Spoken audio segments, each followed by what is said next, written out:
আসসালামু আলাইকুম। সবাইকে আবারও স্বাগতম। অনেকদিন ধরে ভিডিও করতে পারতেছি না। অনেকগুলো ট্রেনিং ছিল। ট্রেনিং এর পরে আবার এখন ট্রেনিং করাইতে হইতেছে।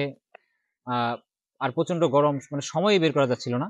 তো আপনাদের জন্য যারা ৫ম গণবিজ্ঞপ্তিতে আবেদন করেছেন, রেজাল্ট দিয়েছে আপনাদের জন্য কনগ্রাচুলেশন। ঈদের আগে আপনাদের জন্য একটা নতুন ঈদের খুশির মতো একটা অবস্থা।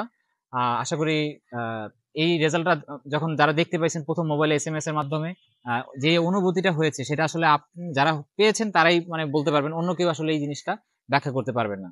তো আপনাদের সামনের কাজ হচ্ছে স্কুলে জয়েন করা। তো স্কুলে জয়েন করার আগে কিছু আমার অভিজ্ঞতা আপনাদের কিছু জানাচ্ছি যে কি জিনিসগুলো আপনারা একটু খেয়াল রাখবেন। যে যার স্কুল পেয়েছেন ১ম যে কাজটা করবেন গিয়েই সবার সাথে যেহেতু পরিচয় হবেন, একটা কাজ করবেন না। সেটা হচ্ছে আপনার ব্যক্তিগত ডিপ কোনো তথ্য তাদেরকে দিতে যাবেন না।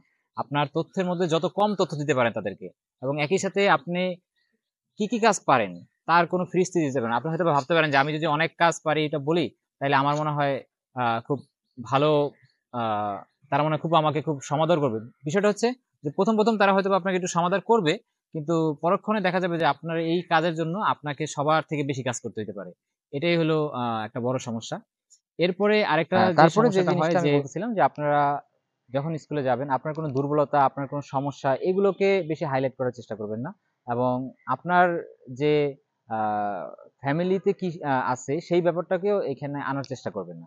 প্রথমত হচ্ছে আপনি সেখানে যাবেন এবং খুব সাবলীলভাবে থাকবেন এবং আপনার ভিতর যতই দুর্বলতা থাকুক আপনি সেখানে দুর্বলতাটা শো করবেন না। এবং আপনি অন্যায়ের প্রতিবাদ ওই যে একটা কথা আছে না যে ১ম রাতেই বিড়াল মারার মতো।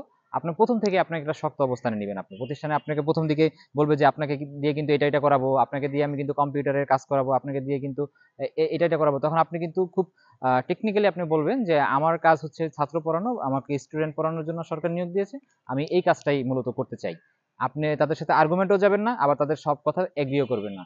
আরেকটা বিষয় সবসময় মনে রাখবেন যদি তারা কোনো কাগজে সই করতে বলে যে আপনাকে এখানে ২ বছর ৩ বছরের জন্য একটা সই, প্রথমত এটা ডিনাই করে যাবেন যে না আমি এটা করব না। তারা যদি বলে যে না ডিনাই করলে আপনার চাকরি হবে না, আপনি ভয় পাবেন না।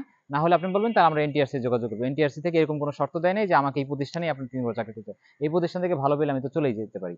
আমার সেই স্বাধীনতা আছে। সো আপনি আমার এই অধিকার খর্ব করতে পারেন না এবং আপনি সেই জায়গায় একটু শক্ত অবস্থানে থাকবেন। তারপরে যদি প্রতিষ্ঠান আপনার সাথে বেশি বাড়াবাড়ি করে, আপনারা সাদা কাগজে সাইন করতে পারেন। কিন্তু আমি বলব স্ট্যাম্পে সাইন করা না করাই ভালো। অনেক সময় তারা বলবে যে না সাইন করেন, সাইন করলে কি হবে? আমরা তো যখন চলে যাবেন আমি ছেড়েই দিব।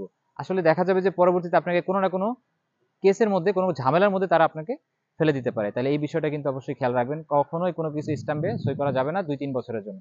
তো একটা কথা সবসময় মনে রাখবেন যে একটা প্রতিষ্ঠান থেকে কেউ কখনো কোনো প্রতিষ্ঠান ছেড়ে যায় না। প্রতিষ্ঠানের তৈরি করা যে ম্যানেজার যে থাকে, ম্যানেজার তৈরি করা যে সিস্টেম, এই সিস্টেমকে মূলত ছেড়ে যায়। ওই সিস্টেমটাই একেকজনের ভালো লাগে না। সে তখন ওই প্রতিষ্ঠানটা থেকেই ত্যাগ করে। তো আর আজকে আর বেশি কিছু বলব না। সবাইকে অভিনন্দন জানানোর জন্যই মূলত একটু ভিডিও অল্প সময় পেয়েছি। আর এটা হচ্ছে আমার পুরাতন আমি এই প্রতিষ্ঠানে চাকরি করেছিলাম আগে। এখন তো নতুন প্রতিষ্ঠানে ভিডিও দেখেন আপনারা। ভিডিওতে আমার প্রতিষ্ঠান দেখা যায়। এটা হচ্ছে আমার আগের প্রতিষ্ঠান। এই প্রতিষ্ঠানটাও অনেক সুন্দর। দেখতে পাচ্ছেন চারদিকে গাছপালা, আ নতুন বিল্ডিং, কোনো কিছুরই অভাব নাই। ওই যে সিস্টেমের কোনো একটা ঘাটতি ছিল যেটা আমার সাথে যায় নাই, আমার সাথে ম্যাচ করে নাই। তখন আমি চিন্তা করছি যে আমি এখান থেকে চলে যাবো। তো মানে প্রতিষ্ঠানের আসলে কোনো দোষ নাই। প্রতিষ্ঠানের সিস্টেমগুলো হয়তোবা আমি মানতে পারি নাই। এটাই হলো সমস্যা। তো যাই হোক, ভালো থাকবেন সবাইকে। দেখা হবে নতুন কোনো ভিডিওতে। আল্লাহ হাফেজ।